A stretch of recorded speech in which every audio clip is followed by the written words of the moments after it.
అనమా ఇంతకుముందు నేను జాబ్ విషయంలో ప్రీవియస్ అయితే చాలా డిప్రెషన్ ఇవన్నీ ఫేస్ చేశాననమాట.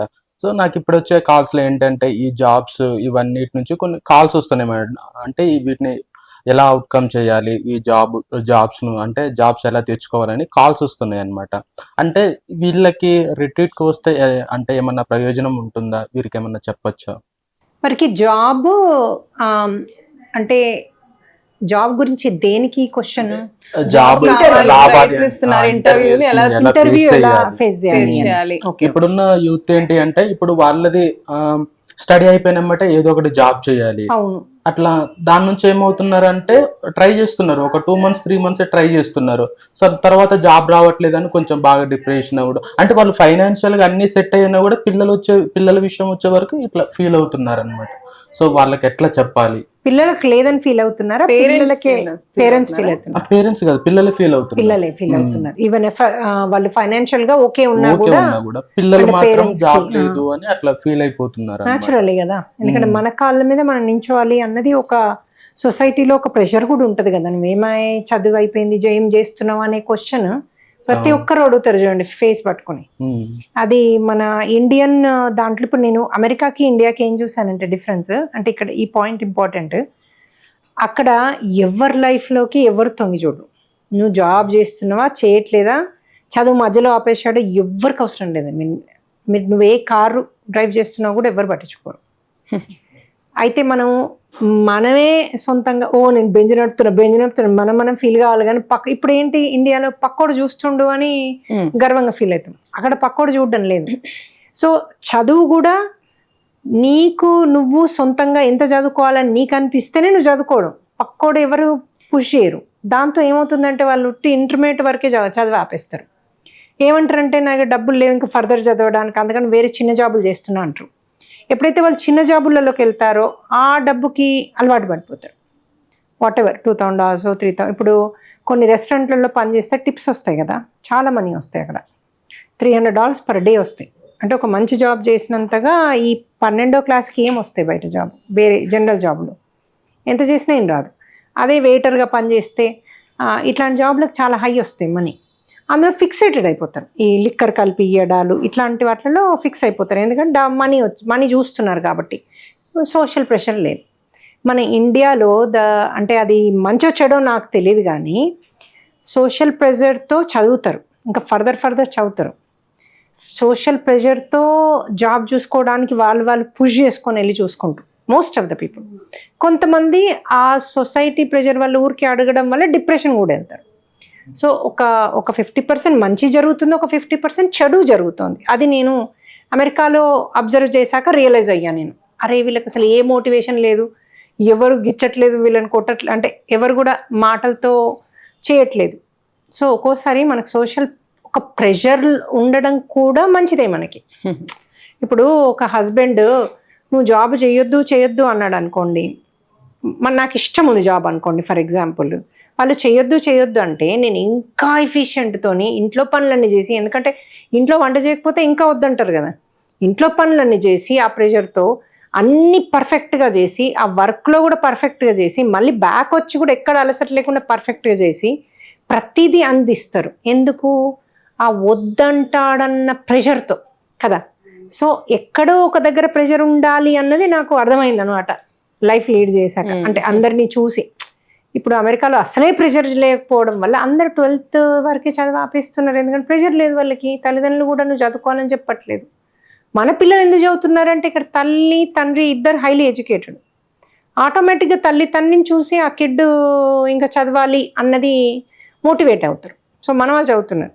కానీ అమెరికన్స్ ఆ తల్లిదండ్రి చదువు ఉండరు, ఏదో బిజినెస్లు చేసుకుంటుంటారు, వాళ్ళని చూసి వీళ్ళు ఆపేస్తారు. సో ఒకవేళ తల్లిదండ్రి చదువుకున్నా కూడా వీడిని ఎప్పుడు చదువుకోరా ఇదిరా అని చెప్పరు. సో దాంతో ఆ ప్రెషర్ అన్నది లిటిల్ బిట్ ఇంపార్టెంట్. సో ఎప్పుడైతే వాళ్ళు ఆ ప్రెషర్ వల్ల లో వెళ్తున్నట్టు ఫీల్ అయితే, ప్రెషర్ వల్ల మోటివేట్ అవ్వాలి. మన సొసైటీలో మోటివేట్ అవ్వకపోతే లో వెళ్తాం. ఇప్పుడు నీకు పెళ్ళి అవ్వట్లేదు, పిల్లలు పుట్టట్లేదు, ఇవన్నీ ఆ కోవకే వస్తాయి కదా. పెళ్ళి అవ్వట్లేదు, పిల్లలు పుట్టట్లేదు, లేకపోతే నువ్వు చదవట్లేదు, నీకు ఉద్యోగం రావట్లేదు, నీకు సీటు దొరకలేదు అందులో, మెడిసిన్ సీటో whatever they are trying. So ఇవన్నీ ప్రెషరైజ్డ్, ఈ ప్రెషర్తోనే ఎక్కువ చదువుతాం, ఈ ప్రెషర్తోని ఇంకెక్కువ జాబ్ కోసం చూస్తాం. అలా చేయాలి కానీ లో వెళ్ళకూడదు, నెంబర్ 1. సో లో వెళ్ళకుండా ఉండాలి అంటే కొన్ని టిప్స్ ఉన్నాయి మన దగ్గర, లో వెళ్ళకుండా. ఇంకోటి, మనకి ఎప్పుడైతే ఇంటర్వ్యూ అన్నది చాలా స్ట్రాంగ్గా కాన్ఫిడెంట్గా పక్కా చెప్పాలి వెళ్ళినప్పుడు, నేను 100% ఎఫర్ట్ పెట్టి ఈ జాబ్ని చేస్తాను. మీరు ఇస్తారు ఇయ్యరు అది మీ యొక్క డెసిషన్, కానీ నాకు ఈ జాబ్ వస్తే ఇది నా డ్రీమ్ జాబ్, దీన్ని నేను పక్కా చేస్తా అని చెప్పిన వాళ్ళు కాన్ఫిడెంట్తో. మరి అలా చెప్పొస్తే జాబ్ వస్తే మరి అంత కాన్ఫిడెంట్తో అంత ఇష్టంతో చేయగలగాలి. అది ఎప్పుడు మనకు బాగా సాధ్యమవుతుంది, ఆ కాన్ఫిడెన్స్ ఇంటర్వ్యూలో ఎప్పుడు వస్తుంది అంటే మనము ఈ మెడిటేషన్ లాంటివి లేకపోతే హనుమ హీలింగ్ లిటిల్ థింగ్స్ చేయించుకున్నప్పుడు మన లోపల చిన్నప్పటి నుంచి పేరుకుపోయి ఉన్న బ్లాక్స్ అనొచ్చు, మల్లం అనొచ్చు, లేకపోతే అది బ్లాక్ ఎనర్జీ అవ్వచ్చు, ఏ ఎనర్జీ అయినా, దిష్టి కావచ్చు, ఏది కూడా మనని లో చేస్తూ ఉంటుంది. అవన్నీ క్లిన్స్ అయిపోయి ఇట్లా పటాపంచలైపోయి మన దేహము అద్భుతమైన కాంతిలాగా వికసిస్తుంది. అప్పుడు ఆటోమేటిక్గా మనం వెళ్ళి కాన్ఫిడెంట్ ఉద్యోగం ఏముంది నేను చేస్తా అంటారు. అప్పుడు వాళ్ళు జాబ్ ఇస్తారు. జాబ్ ఇచ్చినా కూడా కాన్ఫిడెంట్గా చేసుకుంటూ వెళ్ళగలుగుతారు. ఇప్పుడు మీలో నేను మిమ్మల్ని డే 1 నుంచి చూస్తున్నా. ఎప్పుడైతే మీరు ఫస్ట్ టైం రిట్రీట్కి వచ్చినప్పుడు కూడా మీరు మనస వచ కర్మన అక్కడ సేవ చేసిండ్రు. నేను మీ దగ్గరికి వచ్చి ఆ మెడిటేషన్లో కళ్ళు మూసుకో చెయ్యండి, ఇట్స్ ఓకే, వీటిని వదిలేసేయండి, వాట్ ఎవర్, మీరు పిరమిడ్స్ని చూసుకుంటున్నారు అవి వదిలేసేయండి పర్వాలేదు, మీరు చేసుకోండి, మీరు మెడిటేషన్ చేసుకోండి అని నేను మీకు వచ్చి దగ్గరికి వచ్చి చెప్పేదాకా మీరు చేసుకోరు. ప్రతి రిట్రీట్లో కళ్ళు మూసుకోమని చెప్తా వచ్చి నేను. సో అట్లా మీకు ఎందుకు అంటే ఆ రిట్రీట్లో ఉన్న ఎనర్జీ తీసుకోవాలని. మీరు అట్లా సేల్ చేస్తూ మెడిటేషన్ చేసినా చేయకున్నా మీకు ఎనర్జీస్ వచ్చాయి చూడండి, వచ్చి మీలో ఎవ్రీ టైం చేంజెస్ వచ్చాయి. ఎందుకు? మీలో ఉన్న ఆ చిన్నప్పటి నుంచి పెట్టిన ఇన్సెక్యూరిటీ భావాలు, నాకు డబ్బులు లేవని, నాకు ఎవరు ఇయ్యరు అని, నాకు ఆ ఇన్సెక్యూరిటీస్ అవి అంటే ఇంకా నా లైఫ్ ఇంతే, ఇవన్నీ భావనలు ఉంటే ఆటోమేటిక్గా హయ్యర్ పవర్ కూడా మీ దగ్గర చేయలేదు, చేసినా దానికి ఫలితం ఉండదు. హనుమంతులు వచ్చి మీకు జాబ్ చూపించినా మీరు దాన్ని తీసుకోలేరు. సో మనం ఏం చేస్తున్నాం ఇప్పుడు, ఆ హయ్యర్ ఎనర్జీ మీకు ఎవరైతే హెల్ప్ చేద్దాం అనుకుంటున్నారో మిమ్మల్ని క్లిన్స్ చేసినప్పుడు ఆటోమేటిక్గా మీరు యూనివర్స్కి కనెక్ట్ అయిపోతారు. సో ఇప్పుడు మీరు అంటున్నారు చూడండి, అన్ని జాబ్స్ నేను చేయలేకపోతున్నా, ఎందుకంటే అక్కడ ధర్మం ఉంటేనే నేను ముందుకెళ్ళి చేయగలుగుతున్నా, మిగతావి నా లోపల నుంచి నన్ను ఎనర్జెటిక్గా చేయనివ్వట్లేదు అన్నారు. అదే మరి భగవంతుని శక్తి అంటే. ఎప్పుడైతే మీరు మీలో ఉన్న భగవంతుని ఎనర్జైజ్ చేసుకుంటారో ఆటోమేటిక్గా మిమ్మల్ని ధర్మ మార్గం వైపే పయనింపజేస్తుంది, మీలో శక్తి పెంచుతుంది, శక్తితో ప్రయాణం చేస్తారు. అంటే మీరు మోక్ష మార్గానికి వెళ్ళడానికి అదే పయనం, అంతే కదా.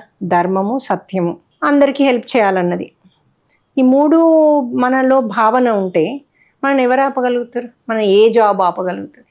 సో ఈ కాన్ఫిడెన్స్ని మనం యూత్కి ఇవ్వగలం. చదువులో కూడా మనము యూత్కి ఆ కాన్ఫిడెన్స్, మెమరీని ఇంప్రూవ్ చేయగలం. చాలామంది డిమెన్షియా ఇవన్నీ వెళ్ళేది ఎందుకు? వాళ్ళు యంగ్ ఉన్నప్పుడైనా పెరిగేటప్పుడైనా ప్రాపర్ ఫుడ్ తినక. ఇప్పుడు ఏంటి, డ్రింక్స్, ఈవెన్ ఆ డ్రింక్స్తోని జంక్ తినడం, డీప్ ఫ్రైలు, ఇవన్నీ కూడా మనకి పాయిజన్ కదా, స్లో పాయిజన్. అది ఎక్కడ ఎఫెక్ట్ అవుతుంది? డ్రింక్ ఎక్కడ బ్రెయిన్కి ఎఫెక్ట్ అవుతుంది. ఎప్పుడో ఒకసారి ఒక గ్లాస్ తాగడంకి ఉన్న రోజు ఫ్రెండ్స్తో కూర్చొని ఆ చెత్త ఫుడ్ తింటూ తాగడం అన్నది అది ఎంజాయ్మెంట్ అనుకుంటున్నారు, అది భోగ జీవితం అనుకుంటున్నారు. అది భోగ జీవితం ఎట్లా అవుతుంది? మనం విషం నింపుకుంటున్నాం మన బాడీలో. అది ఎంతమందికి అర్థమవుద్ది? మరి తెలిసి తాగుతున్నారా, తెలియక తాగుతున్నారా, భగవంతునికి ఎరుక. ఒక క్వశ్చన్ అన్నమా, మనము ఇప్పుడు చాలా రిట్రీట్స్ చేస్తున్నాము, ఎంతో జ్ఞానాన్ని ఇస్తున్నారు మీరు క్లాసుల ద్వారా, మెడిటేషన్ ద్వారా, అద్భుతంగా అన్ని వయసుల వాళ్ళకి, యూత్కి, కిడ్స్కి, మళ్ళీ వచ్చి పెద్దవాళ్ళకి కూడా ఒక 50-60 ఇయర్స్ వరకు కూడా బాగానే ఇస్తున్నారు అన్ని. కానీ ఇంకా ముందు రోజుల్లో, రాబోయే రోజుల్లో ఇంకా ఎలాంటి జ్ఞానాన్ని హనుమంతులు గారు ఇచ్చి ఇంకా ముందుకు వెళ్ళాలి అనేది ఏమన్నా కొన్ని ఐడియాస్ ఉన్నాయా హనుమ? అంటే మనకిప్పుడు 2026లో మొత్తము చేంజెస్ రాబోతున్నాయి, అంటే కొత్తదనం రాబోతుంది కంప్లీట్గా. సో ఈ కొత్తదనానికి మార్పే ఇప్పుడు మన రిట్రీట్స్లో కూడా అందరినీ తయారు చేస్తున్నాం అనమాట. అందుకే చూడండి, మనము ముందు రిట్రీట్స్కి ఇప్పటికి మనము అడ్వాన్స్డ్ అయ్యాం. హనుమాన్ హీలింగే కాదు, మనము అంతకుముందు జన్మల్లో నేర్చుకున్న జ్ఞానాన్ని మనం డౌన్లోడ్ చేసుకుంటున్నాము, బ్లాక్స్ని రిలీజ్ చేసుకుంటూ. అట్లాగే చక్రాస్ని కూడా యాక్టివేట్ చేసుకుంటూ చక్రాస్లో ఉన్న బ్లాక్స్ మాలిన్యాన్ని అంతా రిలీజ్ చేసుకుంటున్నాం. సరిగారి ఎనర్జీ అది బ్యాలెన్స్ చేసుకుంటూ ముందు లేదు మనకు అది. సో మనకి ఆటోమేటిక్గా మనం ఆల్రెడీ అప్గ్రేడ్ అయ్యాం. ఇంకా ఇప్పుడు నెక్స్ట్ ఇయర్ వరకు ఇంకా అప్గ్రేడ్ అవుతాం. 2027లో ఏం ఎనర్జీస్ రాబోతున్నాయో దానికి అప్గ్రేడ్ వచ్చేస్తుంది మనకి. సో ఈ ఇయర్లో మనకి మనందరం కూడా కొత్తదనాన్ని చూడబోతున్నాం. మన అన్నీ మారుతాయి, మన జీవితం మారుతుంది, మన లైఫ్ స్టైల్ మారుతుంది, ఈవెన్ గవర్నమెంట్ పాలించే విధానం మారుతుంది, ఎవ్రీథింగ్. 2026 అంటేనే కొత్తదనం. సో ఇప్పుడు మన ఆల్రెడీ రిట్రీట్స్లో కొత్తదనాన్ని చూస్తున్నాం. అట్లాగే ప్రతి ప్లేస్లో మనది కొంచెం ఫాస్ట్గా చేస్తాం కదా, అంటే మనకి డైరెక్ట్ సోర్స్, భగవంతుని సోర్స్ ఉంది, మనం వింటున్నాం, వాళ్ళు చెప్పినట్టు వింటున్నాం కాబట్టి మనకి ఫాస్ట్గా ఆల్రెడీ చేంజెస్ వచ్చేసాయి. సో ఈ చేంజెస్ అన్నది ప్రతి ఒక్కరిలో రావాల్సిందే, వస్తాయి కూడా. అందుకని ఇట్లాంటి రిట్రీట్స్ అటెండ్ చేస్తే వాళ్ళకి జ్ఞానం డౌన్లోడ్ అయ్యి ఫాస్టర్గా వాళ్ళు ఇంట్లో కాదు బయట కాదు చేంజ్డ్గా వాళ్ళు లివ్ చేసుకోగలుగుతారు. అయితే ఇక్కడ ఇంకో క్వశ్చన్ అనమా, 70 years అట్లా ఉన్న వాళ్ళు చాలా మంది పెద్దవాళ్ళు ఉన్నారు ప్రతి కుటుంబంలో కూడా. వాళ్ళకి అనారోగ్యాలు ఉండొచ్చు, మామూలుగా ఈ టెక్నాలజీ తెలియకపోవచ్చు, ఫోన్లో ఈ మెడిటేషన్ చేసుకోవటము, ఆ లింక్ పెట్టి ఇవ్వాలి అని అంటే వాళ్ళకి సహకారం ఇంట్లో లేకపోవటము, అలాంటి వాళ్ళు ఉన్నారు కదా.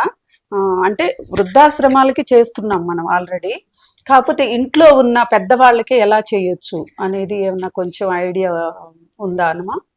మీకు పడుకొని చేసుకునేది కదా మన మెడిటేషను, యోగ నిద్ర అని. పడుకొని మనది గైడెడ్ మెడిటేషన్ చేసుకుని చేసుకుంటే అంతే.